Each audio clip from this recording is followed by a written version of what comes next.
सकता है। लेकिन एक दिन वो घुसता है एक मिलियनर के घर में और वहाँ उसके साथ कुछ ऐसा होता है जो उसने कभी सपने में भी नहीं सोचा होगा। नीमो नाम का शख्स जो पेशे से एक चोर है, लेकिन वो करता है अपने बॉस के लिए काम। आज उसका काम है एक पेंट हाउस में चोरी करना, जहाँ पे कई सारी कीमती पेंटिंग रखी हुई है, जिसमें से सबसे कीमती पेंटिंग है पूरे $3 मिलियन की, और उसी पेंटिंग को वो चुराने वाला है। वो अपने प्लान के मुताबिक रात होने पर उस घर में घुसता है जो बेहद ही आलीशान था। चारों तरफ बहुत सी पेंटिंग लगी हुई थी, कुछ आर्टिफैक्ट थे जिनकी कीमत लाखों में थी। नीमो एक एक करके सारी पेंटिंग को रखना चालू करता है, लेकिन अभी तक वो सबसे महंगी वाली पेंटिंग नहीं मिली थी, जिसके बारे में वो अपने साथी को वॉकी टॉकी पर बताता है। वो कहता है कि दूसरे कमरे में चेक करो, क्या पता वो वहां पर हो। लेकिन वहां भी उसे कुछ नहीं मिलता और मजबूरन उसे जो कुछ मिला था उसे लेकर वापस आना पड़ेगा। अब उसका साथी उसे गेट का कोड बताता है, जो वो डाल तो देता है, लेकिन आखिरी समय पर सिस्टम मैल फंक्शन हो जाता है, जिस वजह से पूरे घर का सिस्टम खराब हो गया था और तेज तेज सायरन बजना शुरू हो जाता है। नीमो अपने साथी से बार बार पूछता है कि ये क्या हुआ है, लेकिन उसके पास कोई जवाब नहीं था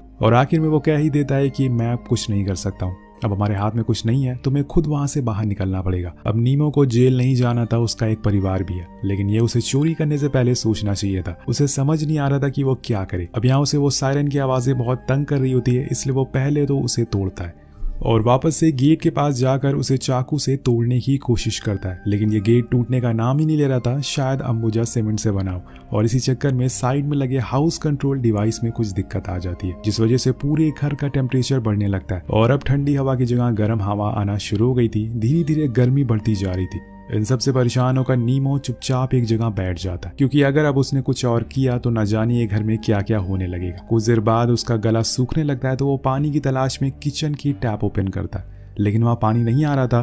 तो वो फ्रिज ओपन करता है जहाँ पे कुछ खाने पीने का सामान था, लेकिन पानी की बोतल सिर्फ एक ही थी जिसे वो पूरा पी जाता है और फिर दोबारा से आकर मेन गेट को खोदने लगता है। लेकिन कुछ देर बाद उसे पता चलता है कि गेट असल में लकड़ी का नहीं बल्कि स्टील का है। अब ये देखकर उसके होश उड़ जाते हैं, इसलिए वो ये काम भी छोड़ देता है और आकर एक बेड पर सो जाता है, जो कि घर के मालिक का था। वो सोने की बहुत कोशिश करता है, लेकिन उसे नींद ही नहीं आती। अब बीच बीच में वो अपने साथी को कनेक्ट करने की कोशिश भी करता है, लेकिन वहां से कोई भी बोल नहीं रहा था, क्योंकि सभी उसे छोड़कर चले गए थे। अब वो अकेला यहाँ पर बचा हुआ था। अब अगली सुबह वो सबसे पहले घर में रखे हुए लैंडलाइन फोन को चेक करता है, लेकिन वो भी बंद था। इसके बाद वो वहाँ पे जितने भी ड्रॉर थे उन्हें चेक करता है कि शायद उसे कुछ काम का सामान मिल जाए, लेकिन वहाँ भी उसे कुछ नहीं मिलता। अब इतनी देर में उसे टॉयलेट लग जाती है, तो वो करने के लिए चला जाता है, जहाँ पे उसे कुछ फेक फ्रूट रखे हुए मिलते हैं, जिन्हें वो विंडो पर खींच के मारता है, लेकिन कुछ नहीं होता, क्योंकि पूरा घर साउंड और बुलेट प्रूफ था, जिसमें कि अब नीमो अटक चुका है और इसी दौरान उसे जोर की प्यास भी लग जाती। लेकिन जो पानी उसे कल मिला था वो तो पूरा पी गया है, यानी कि अब उसके पास पीने को कुछ नहीं है। वो स्विमिंग पूल के पास जाता है और उसके पानी को पीने का ट्राई करता है,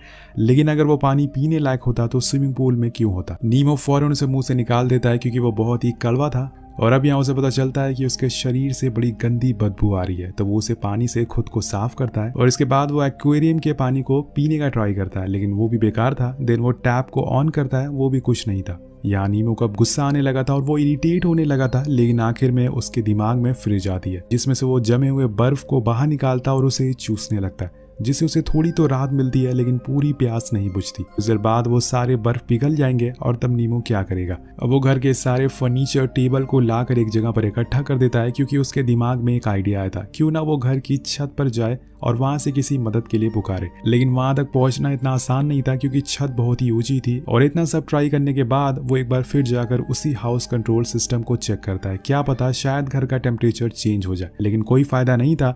अब उसे प्यास के साथ साथ भूख भी लगी थी, तो वो एक फूड कैन को खोलने की कोशिश करता है, लेकिन उसी चक्कर में उसका हाथ पे कट लग जाता है, जिससे उसे काफी दर्द होता है। यहाँ उसके दिमाग में फिर से फ्रिज आती है, तो वो जाकर उसमें बर्फ ढूंढने लगता है, लेकिन अब बर्फ पिघल चुकी थी, इसलिए वो उस फ्रिज को ही चाटना शुरू करता है, ताकि जो कुछ बचा कुचा बर्फ था वो उसे खा सके। उसका बस चलता तो वो फ्रिज में ही बैठ जाता है, लेकिन उसकी मजबूरी है, वो उसमें फिट नहीं आएगा। इसी दौरान हम बाहर देखते हैं कि तेज बारिश हो रही है, लेकिन अफसोस नीमो ना तो बाहर जा सकता और ना ही वो पानी को पी सकता है। वो बस वहीं बैठा रहता है। अब उसके पास कोई काम नहीं था, इसलिए वो घर को एक्सप्लोर करने लगता है कि शायद उसे कोई सीक्रेट दरवाजा मिल जाए, पर उसी दौरान उसे पानी की आवाज आती है। वो फौरन बाहर आता और देखता है कि ये पानी तो असल में प्लांट शार से आ रहा है। तो वो फौरन उसके पास जाके बैठ जाता और जी भर कर उसे पीता है, लेकिन एक समय के बाद वो पानी बंद हो जाता और उसे मजबूरन वहां से उठना पड़ता। लेकिन कल वो फिर से इस पानी का वेट करेगा और इस बारी वो उसे स्टोर भी कर लेगा, ताकि वो पीने के काम आ सके। अब धीरे धीरे करके उस घर का टेम्परेचर और ज्यादा बढ़ने लगता है, इसलिए वो अपने सारे कपड़े और उतार देता है, क्योंकि गर्मी बहुत बढ़ गई थी। जिसके बाद जितने बचे हुए फर्नीचर थे वो उन्हें इकट्ठा करने लगता है ताकि वो उसे छत तक पहुंच सके, और इस बारी वो ऐसा करने में सफल भी हो जाता है। वो छत को देखकर पता चलता है कि आखिर यहाँ से कैसे बाहर निकला जा सकता है, पर उसके लिए उसे कुछ स्क्रू ड्राइवर की जरूरत पड़ेगी। और इसी दौरान उसकी नजर घर में लगी टीवी पर पड़ती है, जहाँ पर सीसीटीवी फुटेज आ रही थी जिसमें एक मेड बाहर झाड़ू लगा रही थी।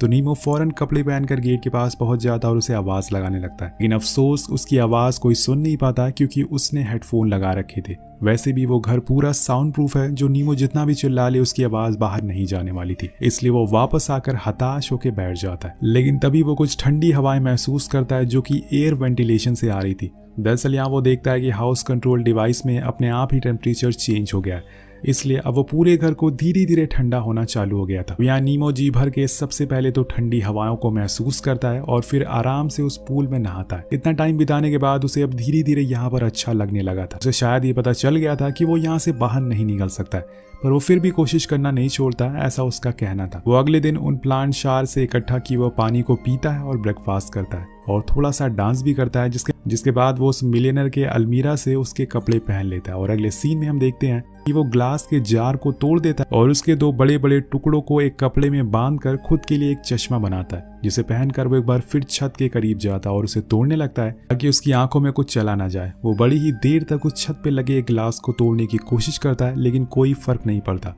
और तब उसके पास के इस सीमेंट को हटाना शुरू करता है, लेकिन वो भी बहुत ज्यादा मजबूत थी, इसलिए वो थक कर फिर से नीचे आ जाता है। ये एक मिलियनर का घर था, तो सिक्योरिटी तो दोस्तों टॉप नॉच होने वाली थी। अब इन सब से थक कर वो अपने लिए कॉफी और पास्ता बनाने लग जाता है। अब आप सोच रहे होंगे कि अगर ये सब कुछ बना सकता है खाने में तो दिक्कत क्या है। तो दोस्तों ऐसा कुछ नहीं है, नीमो सिर्फ पानी में पास्ता बना रहा था और ठंडे पानी में कॉफी बना रहा था। जिसके बाद वो टीवी के सामने बैठ जाता और सीसीटीवी में लोगों को आते जाते देखता रहता है। अब उसे ये सब अच्छा लग रहा था क्योंकि यहाँ पे तो उसके अलावा और कोई नहीं है, इसलिए उसका जो मन कर रहा था वो बस वही करता जा रहा था। और आपने गौर किया होगा कि वो पहले जैसा नहीं रहा, उसकी दिमागी हालत अब बिगड़ने लगी थी। ऐसा तब होता है जब आपने काफी दिनों तक किसी से बात ना की हो, ना ही किसी को देखा हो।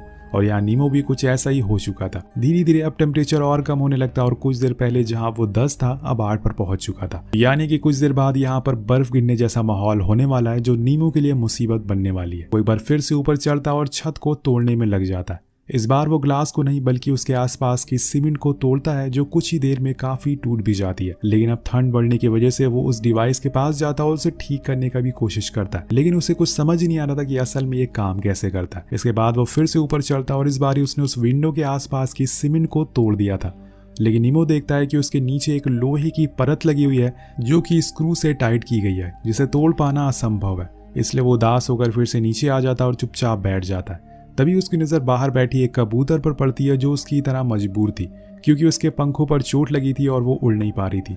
लेकिन नीमो को ये पता नहीं होता। वो कबूतर से बात करता और कहता है कि तुम जाकर मेरे भाई से कहो कि मुझे यहाँ से बाहर निकाले, मैं अभी तक यहीं पर फंसा हुआ हूँ, मेरी तबीयत भी अभी ठीक नहीं है। नीमो के पास करने के लिए अब कुछ नहीं था, उसने सारी चीजें कर ली थी। उसकी बॉडी के साथ साथ उसका दिमाग भी अब थक चुका था, वो हार मानने लगा था। इसलिए अब उस घर में जितनी भी महंगी महंगी पेंटिंग जिन्हें चुराने के लिए वो यहाँ पर आया था, वो उन्हें तोड़ने लगता और कई घंटों तक वो ऐसा ही करता रहता। जिसके बाद वो उसे मिलियनर के वार्डरोब में जाता है, जहाँ पर उसे सूट्स देखने को मिलते हैं।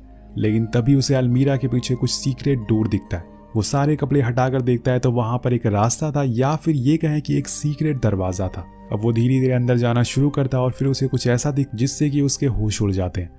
दरअसल वहां पर एक बूढ़े आदमी की लाश पड़ी हुई थी, लेकिन जब वो उसके करीब जाता है तो देखता है कि वो असल में एक डमी था, जिसके हटाने पर उसे नीचे कुछ पेपर्स मिलते हैं जो कि एंशिएंट हिस्ट्री से रिलेटेड थे, जिसमें लिखा था कि मैरिज, हेल एंड हेवन। नीमो उसे पढ़ता है लेकिन उसे कुछ समझ नहीं आता। इसके बाद वहां वो लगी एक पेंटिंग भी दिखाई देती है।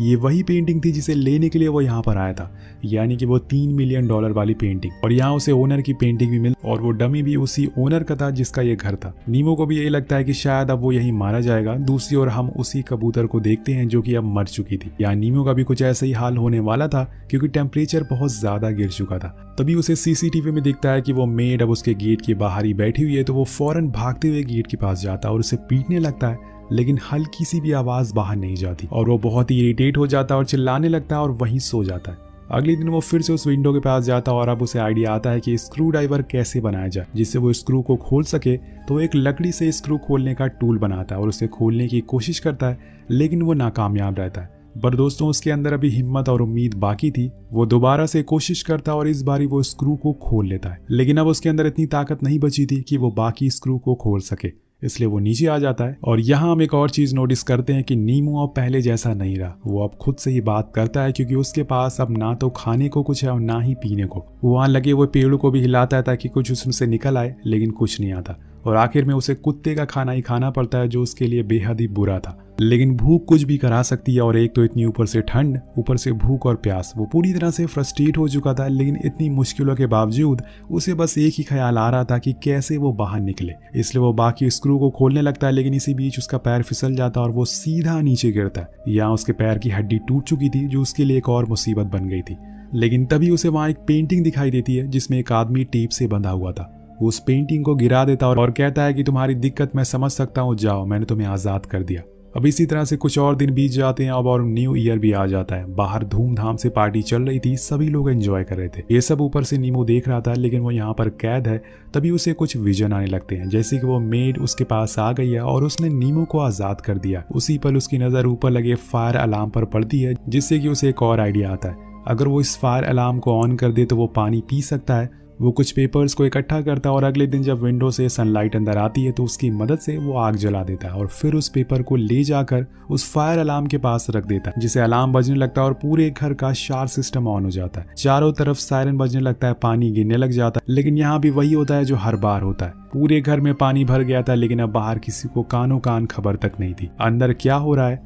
और नीमो को अब समझ आ गया था कि वो गरीब ही ठीक था, कम से कम उसके आसपास वाले लोग उसकी फिक्र तो करते थे। ये अमीर लोग जो होते हैं ये अपने में ही मस्त होते हैं, इन्हें कुछ फर्क नहीं पड़ता कि उनके साइड वाला पड़ोसी कैसी हालत में है।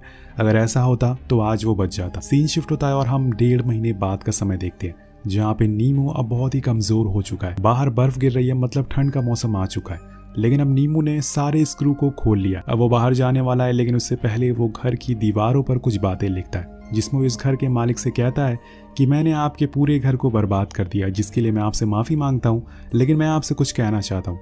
ये घर नहीं, असल में ये एक जेल है। Thank you so much. इसके बाद हमें पता चलता है कि नीमो ने उस विंडो को पूरा खोल लिया था, जिसके कुछ देर बाद ही वो वहां से बाहर चला जाता है। अब यहाँ आपको बता दिया जाए कि ये विंडो के आसपास कोई ऐसी जगह नहीं थी जहां से वो बाहर जा सके। तो या तो नीमो ने वहां से कूदने की कोशिश की होगी, अगर ऐसा किया होगा तो वो मारा गया होगा, या फिर उसने वहां से किसी को बुलाने की कोशिश करी होगी और उसकी जान बच गई होगी। आपको क्या लगता है नीचे कमेंट करके जरूर बताएगा। मिलते हैं आपसे अगली वीडियो में। Thank you so much watching. Peace out.